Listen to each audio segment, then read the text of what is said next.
왕이 하만에게 이르되 너는 내 말대로 속히 왕복과 말을 가져다가 대궐문에 앉은 유다 사람 모르드게에게 행하되 무릇 내가 말한 것에서 조금도 빠짐이 없이 하라. 하만이 왕복과 말을 가져다가 모르드게에게 옷을 입히고 말을 태워 성중 거리로 다니며 그 앞에서 반포하되 왕이 존귀하게 하시기를 원하시는 사람에게는 이같이 할 것이라 하니라. 샬롬. 주님의 평강이 가득하시기를 축복합니다. 저희가 함께 묵상하고 있는 에스더서는 신기한 점 하나 있죠. 바로 하나님, 주여 이런 단어가 한 번도 등장하지 않는 성경이라는 점입니다. 그러나 에스더서처럼 와, 하나님이 살아계시구나, 하나님이 일하고 계시는구나, 이런 은혜를 느낄 수 있는 책도 없을 것입니다. 오늘 본문 내용도 보이지 않지만 누구보다도 선하게, 정확하게 자기 백성을 위해 일하시는 그 하나님의 손길을 느낄 수 있습니다. 오늘 본문은 아하수에로 왕의 불면증으로 시작합니다. 밤이 깊었지만 왕은 그날따라 돌연 잠이 오지 않았습니다. 그래서 잠을 좀 청해볼까 하는 마음으로 평소엔 잘 읽지 않는 것 같아요. 그런데 그날따라 궁중일기를 가져와서 읽기 시작합니다. 그런데 얼마 전 자신을 암살 위기에서 구해준 모르드게에 대한 기록을 발견했고 심지어 그에게 아무런 보상도 해주지 않았음을 그날 뒤늦게 안 것이죠. 같은 시간 하나님의 백성들을 진멸하려고 했던 이 하만은 왕이 분명히 자신을 높여줄 것이라고 생각하면서 모르드게의 사형을 건의하고자 궁에 들어왔습니다. 그런데 여기서부터 하만의 생각과 정반대되는 일이 시작됩니다. 왕이 마침 입궁한 하만을 불러들여서 내가 누군가를 좀 칭찬해주고 존귀하게 높여주고 싶은데 어떻게 하면 좋을까? 이렇게 그의 의견을 물었습니다. 하만은 왕께서 나를 높이시려는구나 하면서 자신이 원하는 휘황찬란한 이 상들을 늘어놨죠. 이 말을 들은 왕은 당장 가서 누구에게? 모르드게에게 그 모든 상을 다 주라고 하만에게 지시했습니다. 하만은 그날 자신이 그토록 없애고 싶었던, 그토록 싫어했던 이 유대인 모르드게에게 왕이 하사한 옷을 입혀주고 왕의 말을 태우고 온 성을 다니면서 그를 높이는 말을 해야만 했습니다. 사랑하는 여러분, 인생에 가장 마음이 힘든 때가 언제인가요? 아마도 누군가가 나를 알아주지 않을 때, 억울한 일 당할 때, 이럴 때일 것입니다. 그리스도인으로서 최선을 다해 살았는데 칭찬은커녕 아무도 안 알아주고 심지어 나를 괴롭히고 멀리한다면 얼마나 마음이 힘들까요? 그런 일 많이 겪으시죠? 학교에서, 직장에서 또는 가정이나 교회에서 얼마나 자주 억울한 일을 당해서 마음이 섭섭해지나요?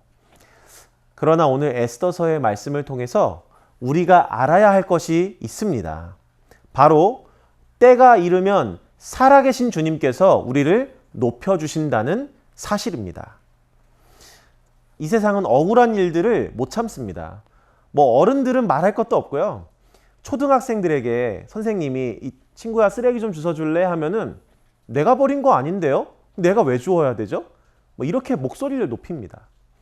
가정에서도 내 맘 몰라주는 배우자 잘못인데 내가 왜 사과를 하냐, 이렇게 해서 싸움이 끝나지 않죠.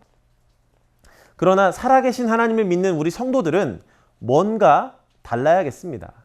그냥 도덕적으로 착하게 사세요 하는 것이 아닙니다. 말씀을 통해서 하나님이 살아계시구나, 이 상황도 하나님께서 주관하시는구나, 이것을 믿고 살기 때문에 다를 수밖에 없다는 것입니다. 베드로전서 5장 6절은 이렇게 말씀합니다. 그러므로 하나님의 능하신 손 아래에서 겸손하라. 때가 되면 너희를 높이시리라. 아멘. 여러분, 하나님은 살아계십니다. 능력이 있으십니다. 우리가 처한 모든 상황은 다 하나님의 은혜의 손 아래에 있습니다.